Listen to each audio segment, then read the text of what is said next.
Whoa! Oh, that was really close. Almost got sniffed by a llama. A lot of people are scared of these guys. Come here, Zippy. Yeah. They're shyer than people are. Yeah. They were scared because I was running. They were like, why are you running? These guys just got a haircut. They look like four-legged emus or something. So I was just in the garden. We just finished planting a bunch of cabbages. We had a bunch out there already. Actually, it was cauliflower in the same area.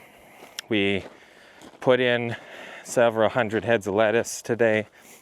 We just gonna turn the water on for all the animals here.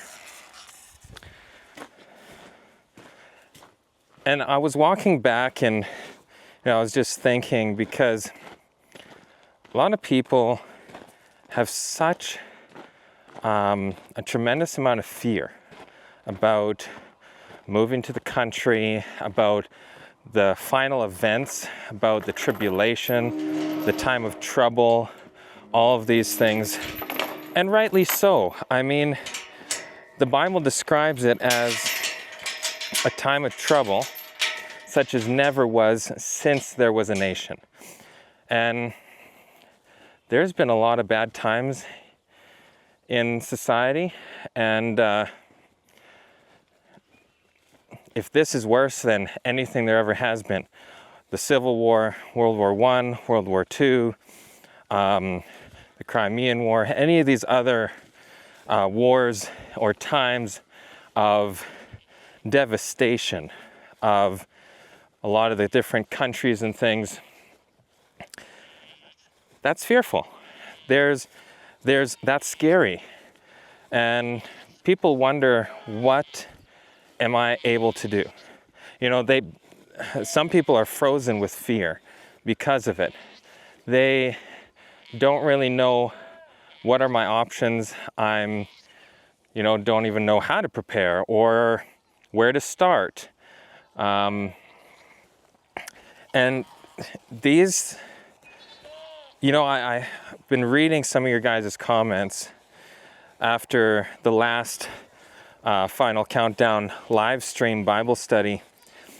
And it's incredible. I love hearing from everyone, but also I see such a need, and there's a lot of people who, they don't know what to do.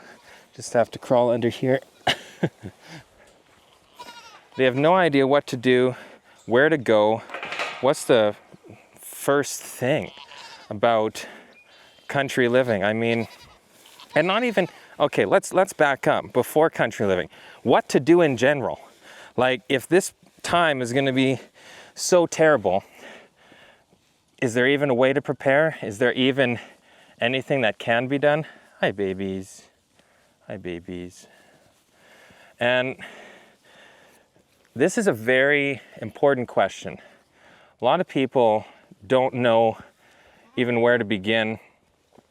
But the thing is, we need to get back to our Bibles. Hi, Maple. Yeah, this is all the little babies. This is Emma over here. And Timothy's behind me, right here. And all the rest of them. I have a few goats. Goats are addictive. They're fantastic. I love them. Come on, guys. So, where does a person start? You have to get familiar with what the Bible actually says. Stop listening to all the preachers. Stop listening to all the evangelists. All these guys who have so many opinions. I mean, doesn't the rapture come first? What about the tribulation? What are these plagues? The wine of the wrath of God, the mark of the beast. All these different concepts. And come on, guys. Come on, goaties. Come on, goaties. Come on, guys. They'll come in a second here. Come on, guys. Juniper's the one calling. She's the team leader. If she comes, everybody comes. Come on, goaties. Come on, goaties. Yeah. And what are all these things? You know, there's so many of you who said, you know, I don't know the first place to start. And if we know what the Bible says, we don't need to have fear. God says in His Word that He is not a God of fear. He's a God of love and of a sound mind. So we need to not have fear. We need to have a sound mind. And if we have a sound mind, then we will be able to think clearly and know how to deal with these events. Now, yes, that's all nice in theory and nice, story and everything. But what's the practical? How do we actually do this? How do we actually prepare? Well, here's a couple points that I really want to drive home, because if we're not familiar with the events, there's no way to prepare. If someone says, hey, something's happening tomorrow, and you're thinking, well, what? And they said, get ready. I mean, what are you supposed to do about that? So, if we know that the plagues are coming, if we know that there's this thing called the mark of the beast, well, what is the mark of the beast? And how's it going to affect God's people? Come on, guys. This mark of the beast is going to be enforced on the entire world. Everybody in the world is going to have to make a decision. Am I going to receive the mark of the beast? Or am I going to have the seal of God and not take the mark of the beast? Well, the only caveat is that if you don't take the mark of the beast, they will then, this is juniper here, the calico color one. If you don't take the mark of the beast, Revelation 13 verse 17 says that God's people will not be able to buy or sell. Hi, little baby. Hi. Now, if you can't buy or sell, then what? Okay, so that's one thing. But the next thing is, a lot of people don't understand the 7 last plagues. This is such a critical thing. It's talked about in so many chapters in the Bible. Come here. Gets pushed around by the other big guys. And yet we have really no idea.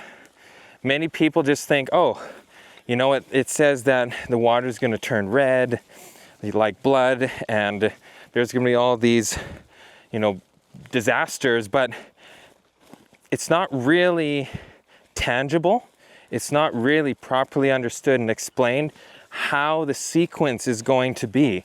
And if we have no idea, what's there even to do? I mean, there's nothing to get ready because, well, most people think, well, my bread and water will be sure, and I'll just have a supernatural bubble around me and not have to do anything.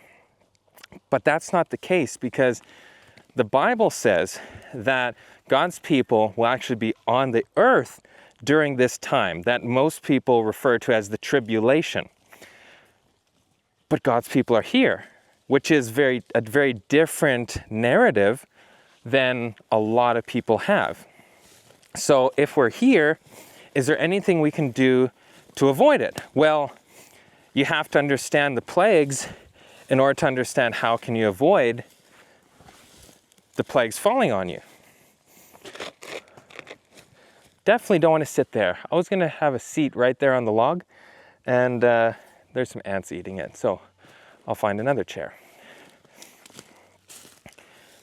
And once you realize, and I'm just going to throw this out there, and we'll do a study in the final countdown series about this very topic. The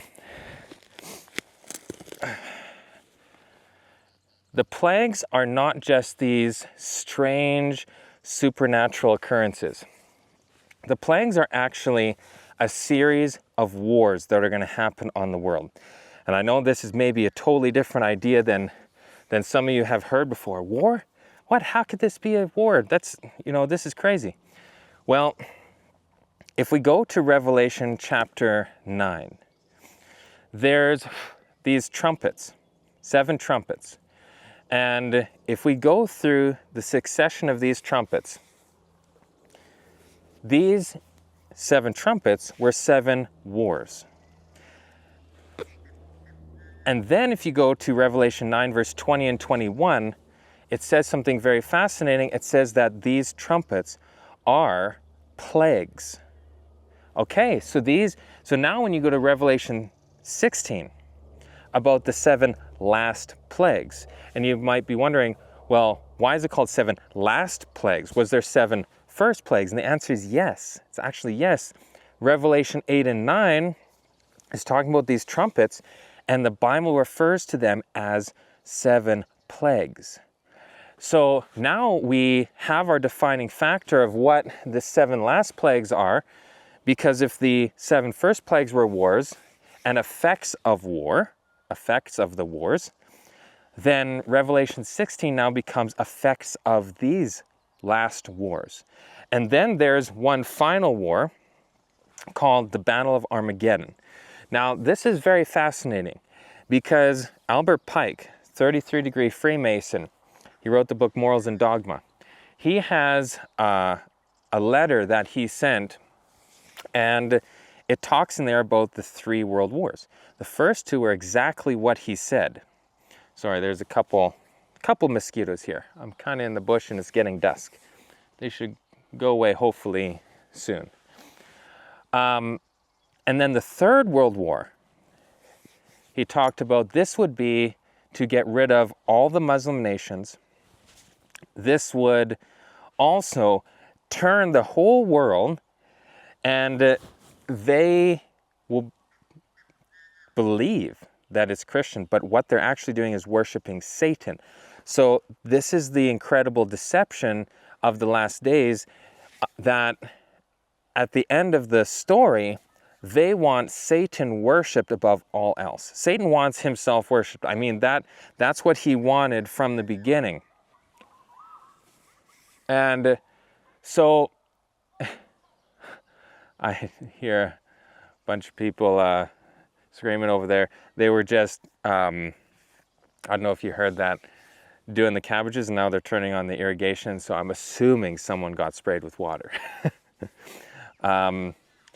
So now this is the thing. There's all these things in the timeline, and this is what the whole purpose of the final countdown is what is the timeline of events. So we have where we are right now. We have this build up to something called the no buy, no sell mark of the beast.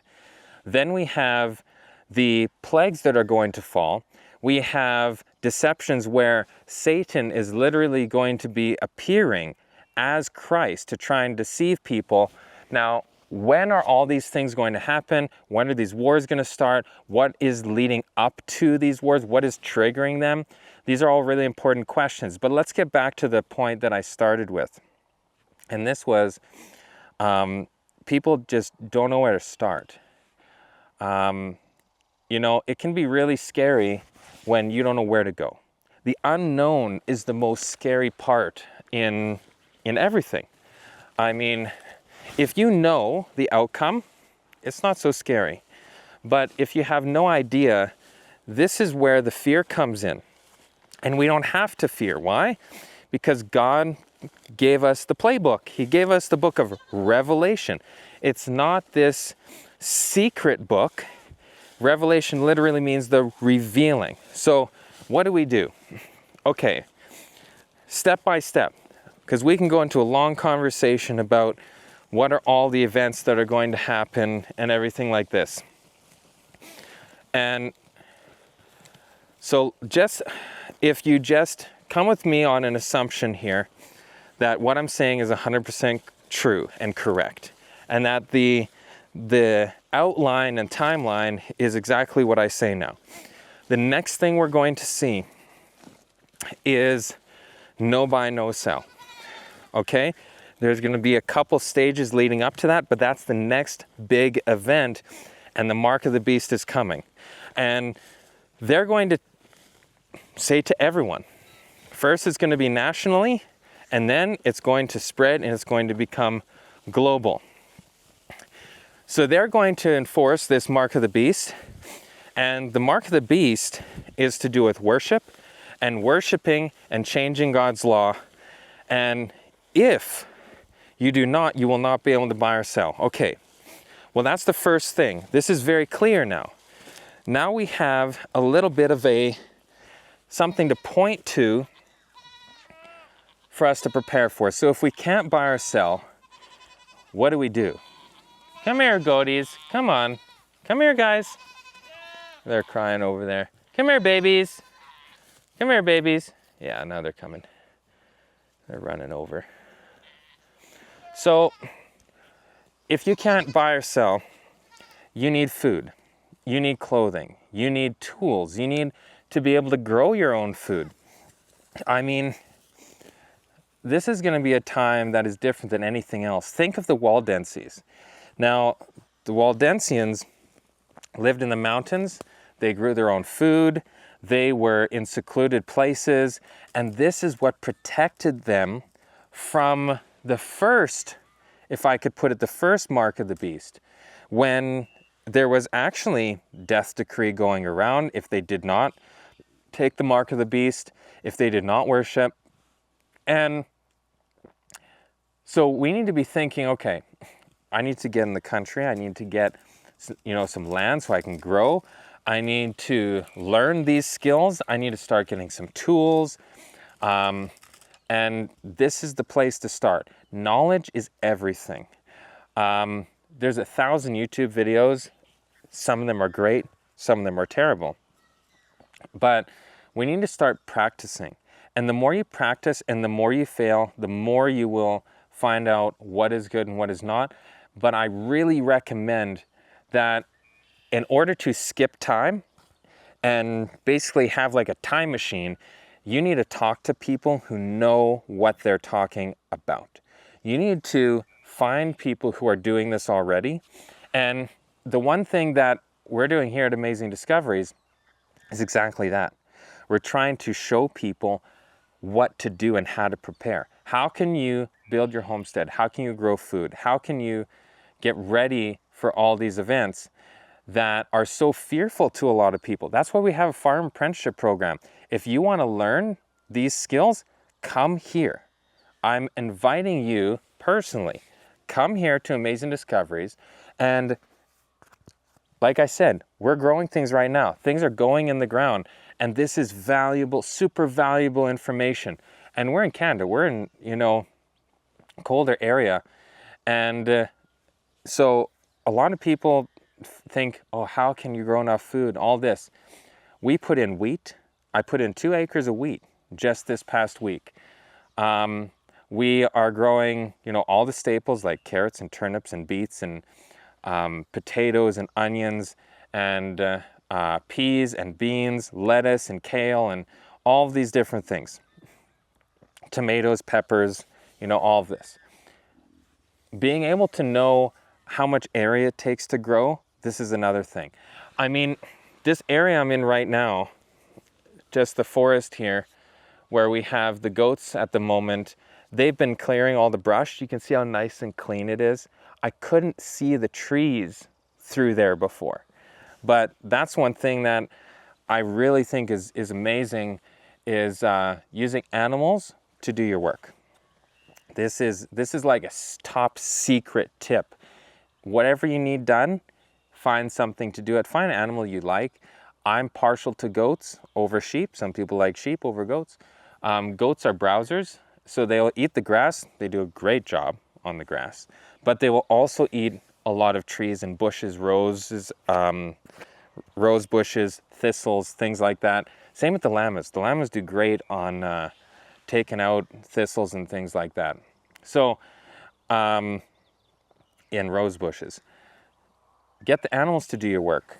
They also supply you with a great form of compost And especially goats, it's very mild, so you can put it, straight in your garden. I would start, if I was starting from scratch, and this is a fantastic question because that's been a long time ago that I have started, from scratch. But it's been something I've been contemplating doing, is a challenge where, can I do all of these different stages? What can I do with the minimal amount of money? Is this, how possible is this? What is actually doable with the least amount of means possible? Because people will see, on the farm here, since we're doing a little bit larger operation, I mean, we have different layers. We do personal size, and then we do larger farm where we have the bigger tractors and stuff like that. Oh, well, we couldn't do it without big tractors, but I don't believe that, because I've been doing this a long time and I've tried, and I know it's doable.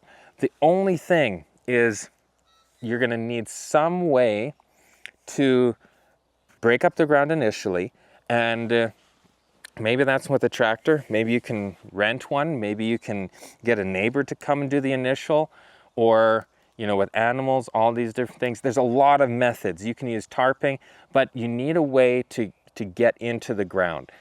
And a lot of people are into no-till and all of this. I've tried, all these different methods, and there's validity in some, but the Bible says, that we need to plow and work the ground in order to get the increase, right?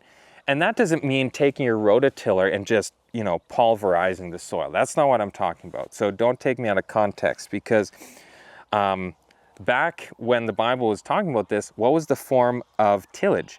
Was animals, draft animal power.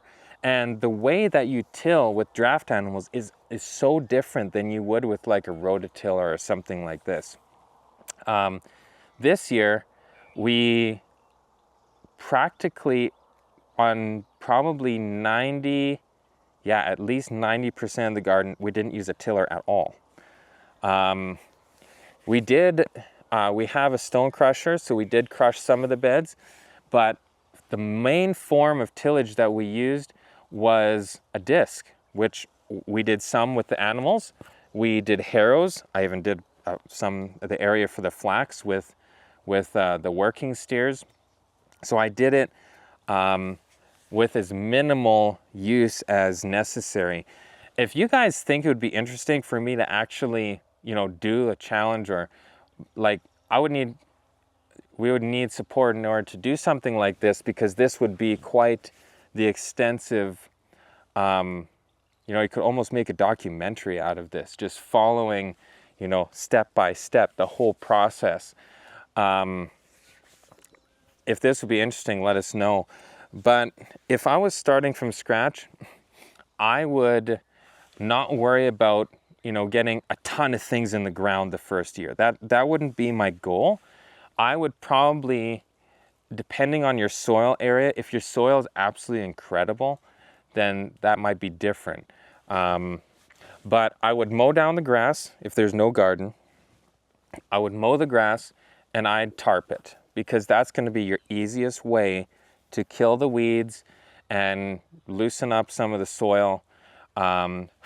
I would also, if I could, and if I had some animals like chickens or goats, I would feed them right on that spot. I would feed them right there until the hay was nice and thick, and let that start breaking down. That's going to make the soil super soft. It's going to add so much organic matter there. The chickens, if you feed them, with all your kitchen scraps and some, different grain, whatever they need, seeds, then they will start to till that area for you. So that's a huge benefit. You know what? Let me take you, just thinking about this now, I'll show you what this would look like, because literally there's a spot. Actually, this area here was all under hay. There was probably at least this much, maybe more than this, hay everywhere here. You can see a little bit of remnant spot there, but this has grown back super lush. Why? Because of all the organic matter and all the natural manure and everything like that. And we didn't let them overgraze. That's an important thing, but that's for getting the grass growing. We're talking about something else. We're talking about getting a spot set up for a garden. So if I could get some hay, straw would be way better, or grass clippings. If you have grass, mow it, take all that grass and put that on an area. You don't want it too thick because wet grass can start to mold, and dry. It's good if you mowed it, let it dry, you know, thinly, then took it and put on the area. Now it's not going to mold. Or if you have straw or things like this. I was feeding out here. That's why everything's so lush. I'm just gonna rake up some of this excess here. But stuff like this, and you have this, and you put that on the ground, that's gonna kill a lot of the weeds. And if you fed your animals there, it'd start to really add good layer of ground. So I'm gonna take you over to where we have the goats over winter, and where I have some of our laying hens right now. And people are probably wondering, why do you have laying hens if you're plant-based? And that's a great question. And it goes back to the same thing. We need to be as efficient as possible, you know, not do the most amount of work. We need to do the most amount of effort, the least amount of effort and the most amount of work. So they are great for stirring up the ground, making compost, even the eggs. If you take the inside of the egg, the yolk and the white, that's great heat for your compost to do thermal composting. Plus the shells are fantastic calcium to put on the garden for calcium. They're also great to put around your plants, stop slugs, all of this kind of stuff. So there's amazing uses for everything. And you're gonna see all the little babies, because we just had a bunch of little babies hatch here. But you'll start to get an idea of what it looks like after the animals were in this area here. Let's see, there's all the cute little babies. She's got, I haven't counted perfectly, but there's at least 13 of these cute little guys under her. Hi, Chickie. Hi, Mama. Look at all your cute little babies. Look at all those little faces. She's gonna peck my camera if I get too close. So cute. So adorable. Yeah, so this area here was fed all winter. We're gonna pull this out of here. We're gonna use it on the garden because all the weed seeds will be gone. And then you'll see here where the chicken was scratching, tearing this all up. Now look underneath this stuff. If I start pulling this away, it's wet.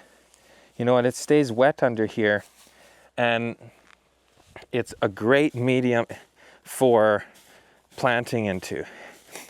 So you can just pull it apart, and here's my big rooster, Popeye. He's such a nice guy. Yeah, hey Popeye. And my other two little hens running around. And here as well, you can see where the chickens have just started tearing everything up.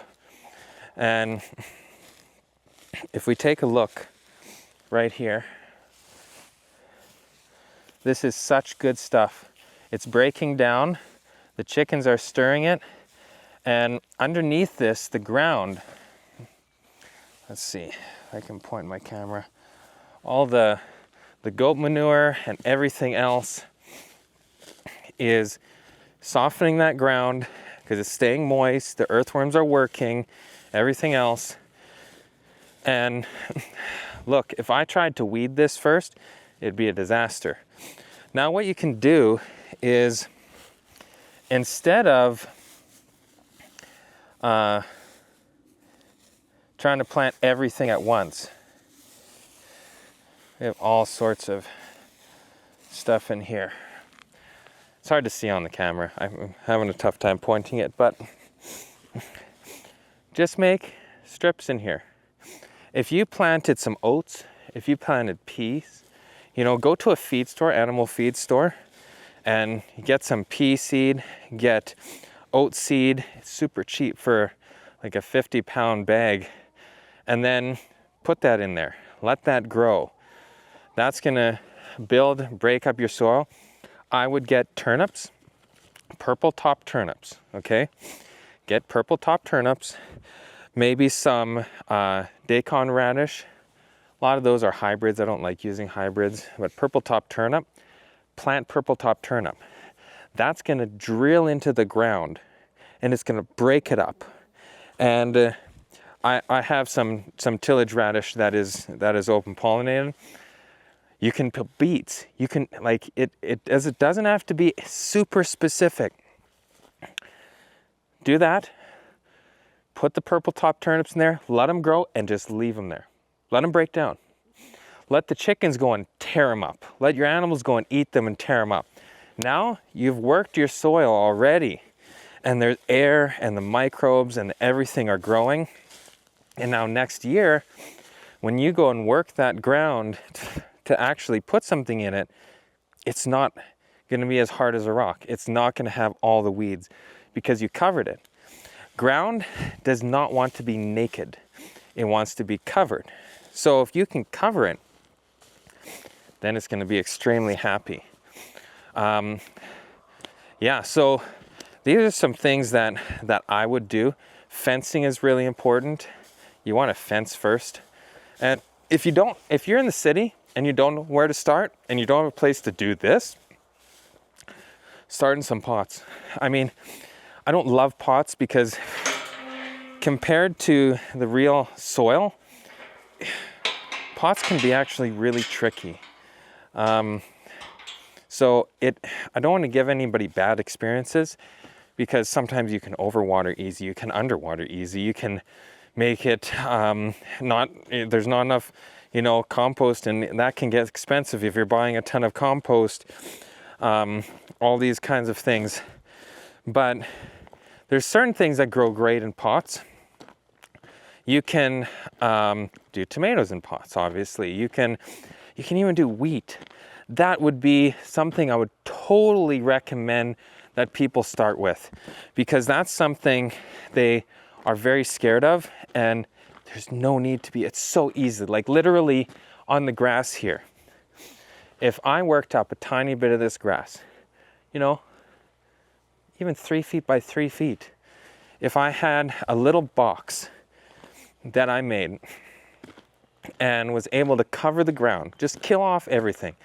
Maybe over winter I put some hay on there and then I put a tarp on top of that. Water it first, water everything under there. Go to the feed store, get alfalfa meal. It's not super expensive. Put that there, put your hay, put, maybe tiny bit of grass, not too thick, some leaves, different things. Put your tarp on there. Leave that for even a couple months, okay? Patience is key. And you can do this on any spot. Like I could do it literally like right there. The flicker has a nest up here. So then you put your tarp. When you peel back the tarp, ground's gonna be soft, all your stuff is there. Just you can take a metal rake, you could take a tine, hoe, anything just to kind of break up the ground. Or you can cut strips in the ground with anything. A pointy, if you have a flat blade hoe, you just turn a little bit on an angle, you got a point, drag it, rows, about that far apart. It's not rocket science. Put your grain seed in there, cover it, and that's it. Don't do anything else to it. And come back in a couple months and you're gonna have beautiful, gorgeous grain. Flax, do this with flax, and then you have your own flax. Everybody's like, you need omega-3s. You need all these things. And flax is one of the easiest things that you can grow. Like, it's ridiculously easy. Same thing. If you can get some bare spot in the ground and you take your flax seed, I'm planting a whole bunch of flax this year. I plant it every year, but I'm planting a lot more this year. And you take your flax seed, you put that in the ground, you cover it. Grain basically doesn't even need irrigation. If you feel like it, sure, go ahead and water it. Let it grow up. It's gonna take basically no weeding, no anything. I mean, you might wanna go weed between your little rows, but you know, it's very straightforward. And wait for it to dry on the stalk. It'll make these beautiful blue flowers. Then it'll make all these little balls on the plant. And that's the little pods, round pods, that have the flaxseed. So then you take those and you just crush them.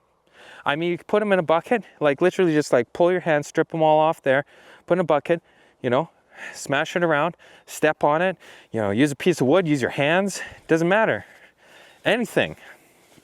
And then on a windy day, or if you have a fan, you can winnow it out. There's a million videos on winnowing.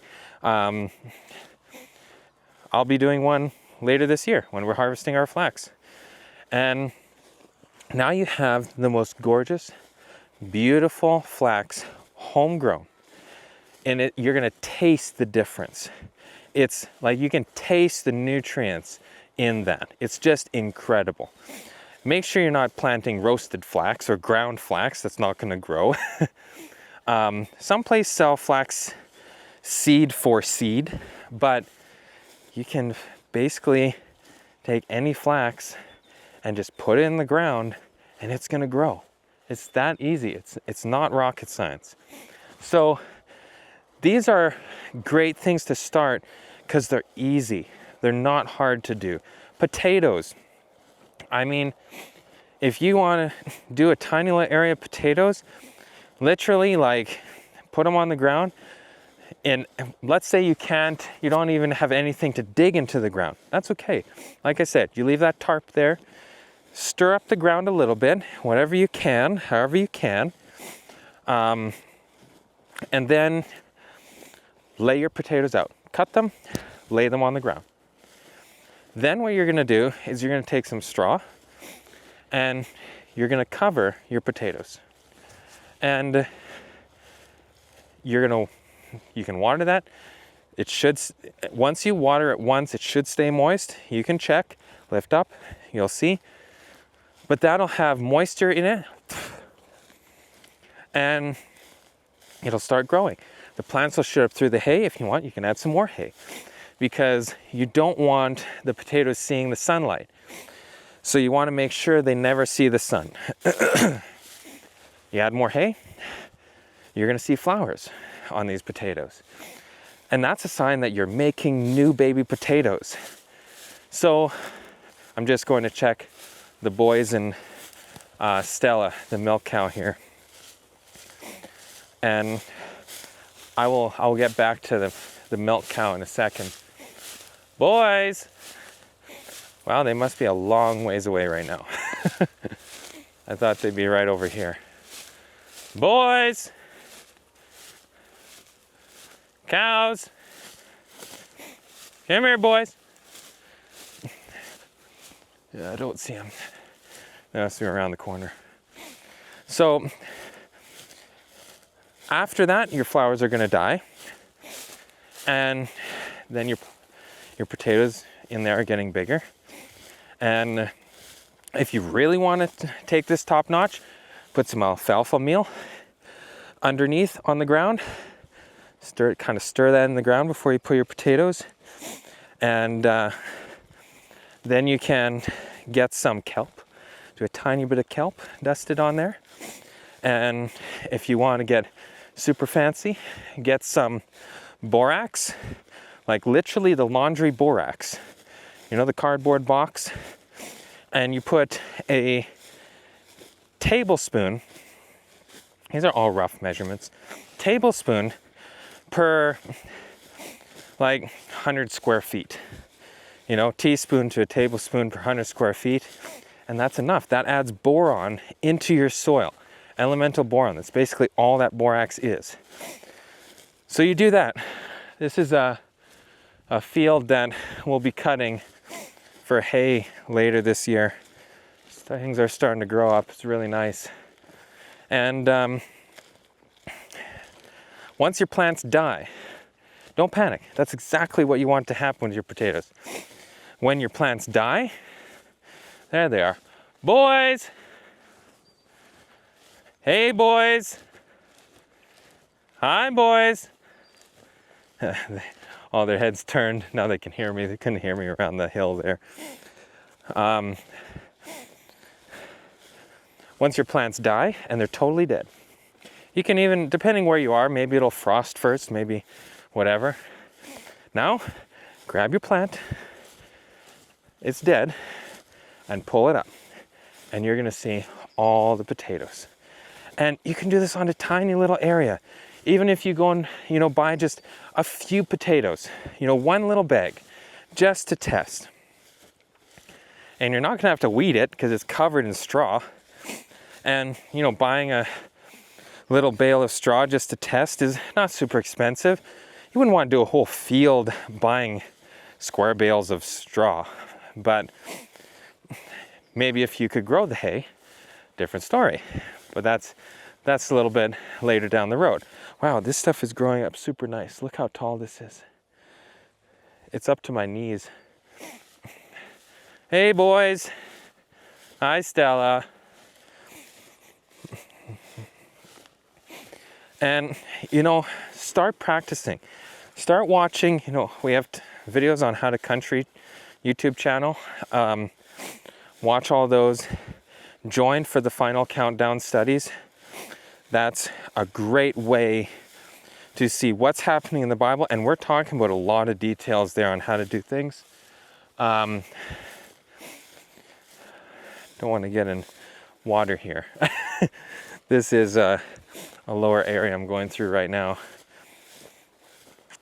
Hi, boys. You're just waiting for me to come. And so start small, practice. Something else you can start to do is learn how to dehydrate things. Practice dehydrating, making nice stuff, dehydrate it. And even if you buy the stuff from the store or from a local grower, I highly recommend supporting local farmers because the food's just way better. And preserve it, can it, make stuff with it. This is all great practice. Hi, boys. There's all the guys here. And just don't be scared to try. Hey, Everett. Yeah, hey, boy. Yeah, you good boy. Yeah, I don't really need you to lick me all up. No. Yeah, you good boy. Hi. Hi, boy. Yeah. Yeah, you're just like a big puppy dog. Your face is soaking wet because the grass is soaking wet in here. But it's nice and deep, thick, beautiful. Yeah. Yeah, you good boy. You're such a good boy. So, just practice. Try, do different things, and hey. Yeah, I hear you. Yeah, hi, Stella. Yeah. Don't lick me. It's all sticky. Yeah, hi, Samson. Hi, big boy. Oh, you just about licked the camera. That would be a slobbery mess. Okay, boys. It's getting dark. I'll probably go out this side and we'll walk through the trail. This is nice hay field here. We hayed all this last year, and so that we had food for all of them and all the goats, and stuff like that. So, and on the garden, because we're using all that on the garden, and we fed them strategically in places so that we could, I'm getting into water. How am I gonna get out of here? I can go all the way back. Whoa, this is deep. Oh wow, this is deep. Oh boy. Okay. I just have leather boots on, not rubber boots. Okay, there. Here's a spot. Okay, we'll go through the barbed wire fence here, find a spot. Okay. So it's not something that you should be fearful of, but again, take the time to go to people who are doing this that you can learn from. This is one of the most valuable amounts of time that you can take. And I've done this many times in my life, a lot of times. I couldn't even count right now how many times I've done that. And learn from the people who are doing it, and you get to skip a lot of the pitfalls and the problems and the struggles of all of this. And step by step. You know, if you want to get into the country, get away from the city, because the Bible says that the cities are going to be where the destruction is centralized. So move a little bit, and then you can move again. You know, even if you moved and rented more in the country, and then you found someone who is trying to do the same thing you are, and learn from them. Maybe you have a garden, maybe you can help them with their garden, and maybe there's a market garden you can go work at or learn from, or there's tons of great ministries that need help. Ministries need help. We need help. I mean, we are trying to accomplish an incredible feat of warning the world of all the things that are happening. And you know, it's full days.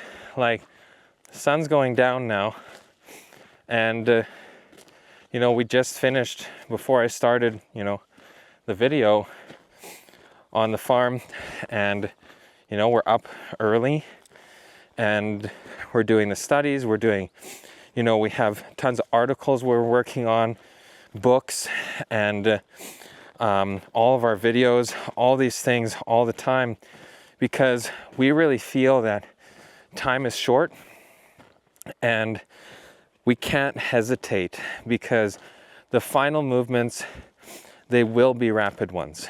There's, you know, the signs are there, as Jesus said in Matthew 24, the signs of his coming, well, we're seeing them. We're absolutely seeing them. And the next thing to happen is, I mean, we've seen the test ride with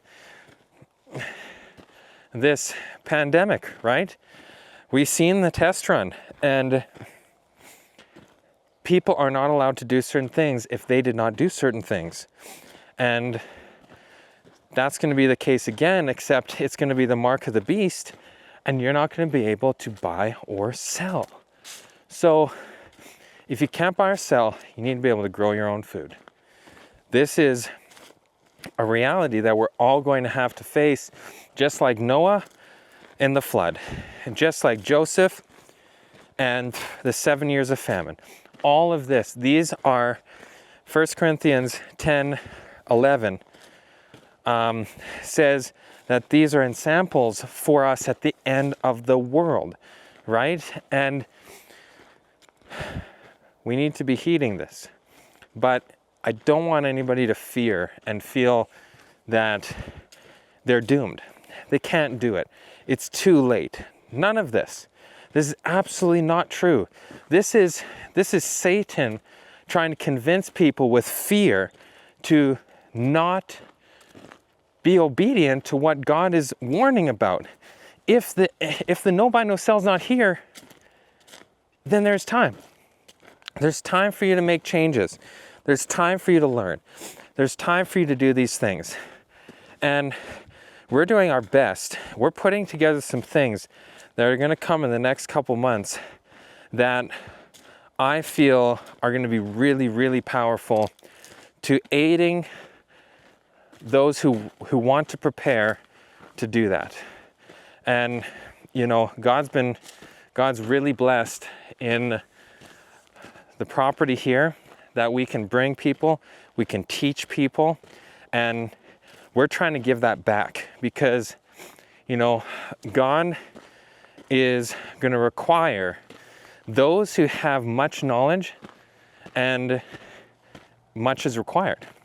So we need to be giving this information as much as possible to everyone who doesn't have the knowledge, the skills, and doing this, because that's the call. I mean, Jesus said, go and make disciples. We are trying to go and show people how to get ready for the times that are coming, because God's been so gracious to give us the warning that things are coming. Just start small. If you want, come here. If you don't know where to start, we take people here. We have the apprenticeship program so that we can teach people how and where to start, and then you can take that information, that knowledge, and that skill, and that hands-on, and go and do that where God wants you to do that. And I mean, that's what we're all called to do. Do what God asks, and just be praying. Pray, say, Lord, I don't know what to do. I don't know where to go. I don't know where to start. But keep your eyes and mind open. Don't use anything as an excuse for an impossibility. With everything, God is possible. Ask, and you shall receive. This smells absolutely amazing. This lilac tree is just blooming beautifully right now. Ask, and you'll receive. If you say, Lord, I need to learn this and this and this, He will teach you. He will show you the way. If you say, Lord, I want to be ready. I don't know where to start. I don't have the money. You have to have faith. You have to allow Him to work and do things that you never thought possible. So, yeah, and if you have questions, guys, please put them in the comments. We try and get back to as many as possible. Send us an email. Go to our website, contact support, call us, and please join the live stream. We're going to be doing this Sabbath, answering a lot of questions. And for the next tons of weeks, I don't even know how many weeks this is going to go on, but it's a long study. The final countdown, we might switch it from Saturday onto another day because we have some really critical stuff that I want to share with you guys. That's super valuable. It's taken me years of trial and error and failure, years of learning with some of the best people and just doing it, really doing it myself. And I'm trying to share that all with you. What are the steps to take? What's the first things that we can do? This is really the plan, the blueprint for city to country. From even, I don't have a lot of means, it doesn't matter. God can do so much with so little. As long as we have faith the size of a mustard seed, He will move mountains. So please be encouraged by this. I mean, I work for a ministry, and this is the thing.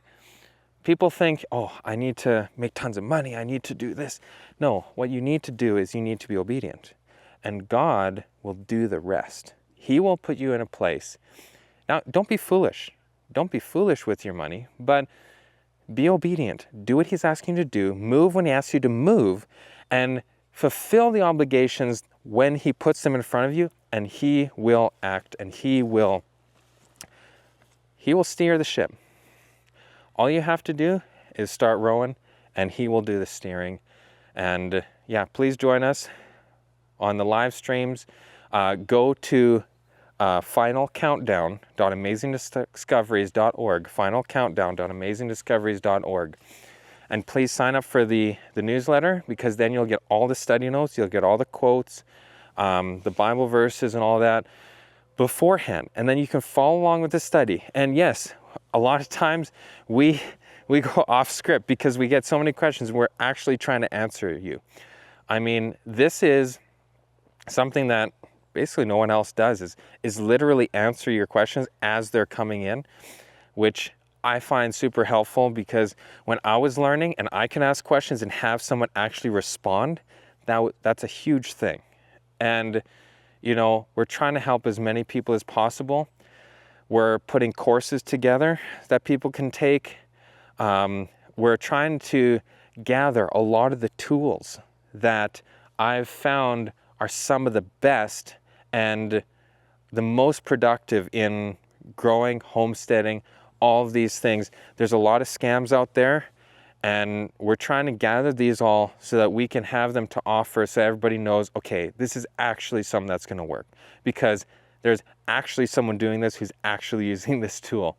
So thank you so much for listening to me as I was just thinking about all the messages, and that I want to give a word of encouragement that this is possible. This is possible for anyone.